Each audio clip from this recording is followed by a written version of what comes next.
వృషభం వారికి మీకు దశమ స్థానంలో రాహు కుజ నక్షత్రంలోకి వెళ్తున్నాడు ఈ ఆగస్టు మాసం ప్రారంభం నుంచి. ఇది దాదాపుగా ఈ యొక్క ప్రభావం అనేటువంటిది 5 నుంచి 6 నెలల మధ్యలో ఉంటుంది. అంటే ఇక్కడ నుంచి నవంబర్ వరకు ఏమో దశమంలో ఉంటాడు కుజ నక్షత్రం మీద, 4వ పాదం 3వ పాదంలోకి రివర్స్లో వెళ్తుంటాడు. కాబట్టి దాని తర్వాత మరొక 3 నెలల పాటు దాని మీద ఉంటాడు. అంటే దాదాపుగా 5.5 నెలలు ఉంటాడు అక్కడ చెప్పాలంటే. కాబట్టి 5.5-6 నెలలు అనుకోండి దాదాపుగా. అయితే మరి దీనివల్ల మీకు కలిగే ఫలితాలు ఏమిటి? నవంబర్ వరకు ఒక ఫలితం, నవంబర్ దాటిన తర్వాత ఒక ఫలితం ఉంటుంది. అయితే ఈ యొక్క అంశాలు చెప్తుంది నేనైనప్పటికీ చెప్పిస్తుంది సాక్షాత్ లలిత అమ్మవారిగా భావిస్తూ, ఆ లలితాంబిక అమ్మవారి యొక్క అనుగ్రహం మీకు పరిపూర్ణంగా కలగాలని మనస్ఫూర్తిగా కోరుకుంటూ, ఇక్కడ ఇది ప్రధానంగా మీరు ఎవరైనా పార్ట్నర్స్ని ఎంపిక చేసుకునే విషయం మీద, లేదా జీవిత భాగస్వామి పేరు మీద ఏదైనా మీరు ఏదైనా ప్రాపర్టీ తీసుకుంటున్నారు, లేదా జీవిత భాగస్వామి వాహనం కానీ ఏదైనా నడిపించే వాటి మీద నవంబర్ వరకు ఎఫెక్ట్ ఉంటుంది. మరి నవంబర్ తర్వాత ఏమిటి అంటే, నవంబర్ వరకు మీకు ఇన్వెస్ట్మెంట్స్ విషయంలో కూడా ఉంటుందండి. కొద్దిగా చూసుకుని నవంబర్ తర్వాత కూడా ఇన్వెస్ట్మెంట్ మాత్రం ఎక్కడ కూడా ఇది అవ్వదు. అంటే మీరు పార్ట్నర్స్ ఎంపిక చేసుకునే విషయంలో, ఇన్వెస్ట్మెంట్ చేసే విషయంలో ఈ రాహు కుజ నక్షత్రం మీద ఉన్నాడు కాబట్టి కెరియర్లో కొంచెం గొడవలు రావడం, ఉద్యోగంలో ఇన్డెప్త్గా అంటే కనబడకుండా ఉండేవి. ఎందుకంటే కుంభరాశిలో ఉన్నది కదా, ఇక్కడ ఏమవుతుంది కెరియర్లో అంతా కూడా గందరగోళ పరిస్థితి ఏర్పడుతుంటుంది. కానీ ఎప్పుడైతే కుంభంలో ఉన్నాడో అది నిగూఢమైన రాశి అయింది కాబట్టి అసలు ఎందుకు ఇలా జరుగుతుంది, బాస్ ఎందుకు నా మీద ఎంత కోపం తెచ్చుకుంటున్నాడు, కొలిక్స్ ఎందుకు ఇలా ఉంటున్నారంటే ఇన్నరగా లోపల నుంచి ఎవడో ఏదో పొల్ల పెట్టుకుంటూ వెళ్ళిపోతున్నాడు మీకు. అది చేప కింద నీరులాగా వస్తుంది. మరి నవంబర్ తర్వాత అంటే నవంబర్ 25 తర్వాత ఎప్పుడైతే రాహు మారుతున్నాడో అది ఇచ్చే రిజల్ట్స్ ఏమిటి?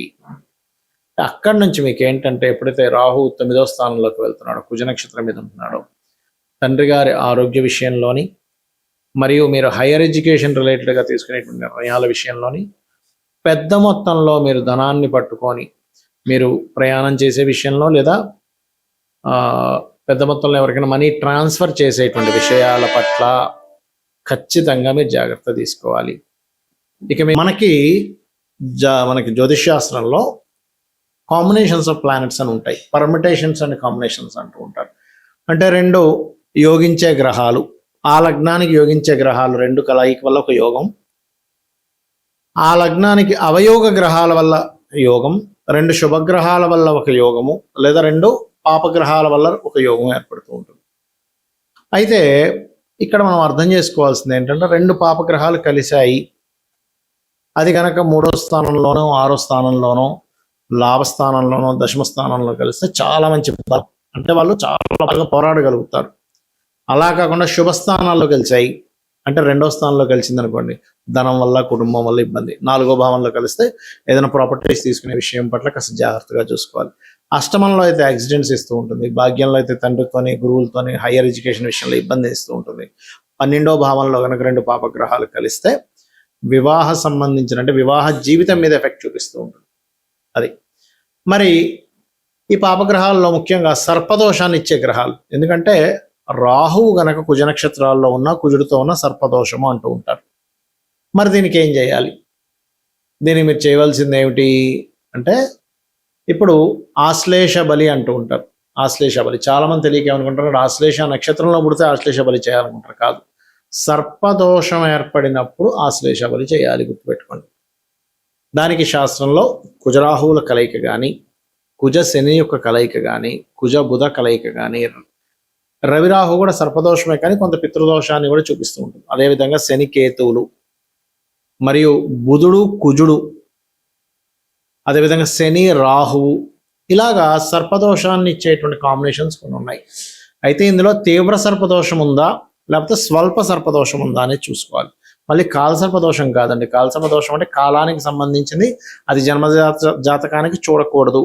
అన్ని గ్రహాలు మనకి ఒకవైపు అంటే పూర్తిగా రాహుకేతుల వైపు వచ్చేస్తే దాన్ని కాలసర్పదోషం అంటూ ఉంటారు. అందుకే చూడండి, మనకి ఇప్పుడు కాలసర్పదోషంలో ఉన్నందుకు, గురువు అతిచారంలో ఉన్నందుకు రకరకాల దేశాలకు యుద్ధాలు గందరగోళాలు జరుగుతున్నాయి మనకి, రైట్.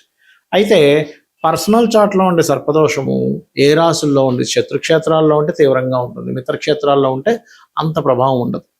ఇది ఒక ఎత్తు. అయితే ఎంతసేపు సర్పదోషం ఉందనగానే భయపడ్డం కాదు, అసలు ఆ దోషం నిజంగానే మీకు పనిచేస్తుందా లేదా అనే విషయాన్ని తెలుసుకోగలగాలి. అంటే ఏమిటి, ఎలా తెలుసుకుంటాం అది?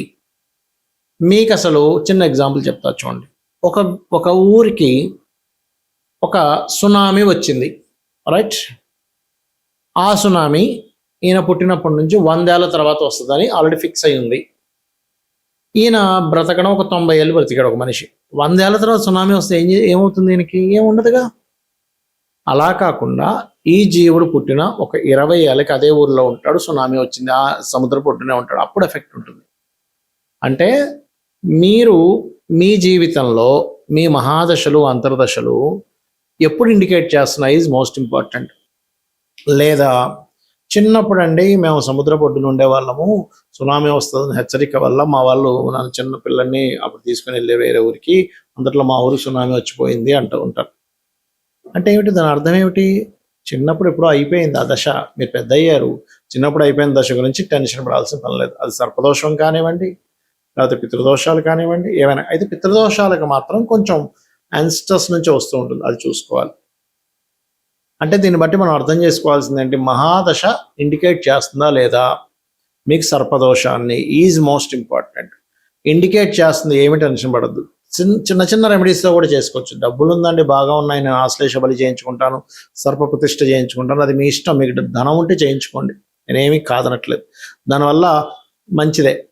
కానీ ధనం లేని వాళ్ళు కూడా నేను సర్పశాంతి చేయించుకుంటే కానీ నా జీవితం బాగుపడదు, లేకపోతే పెద్ద పెద్ద ఆశ్లేష బళ్ళు వేలు లక్షలు ఖర్చు పెడితే కానీ నాకు బాగుపడదు అనుకుంటే తప్పది.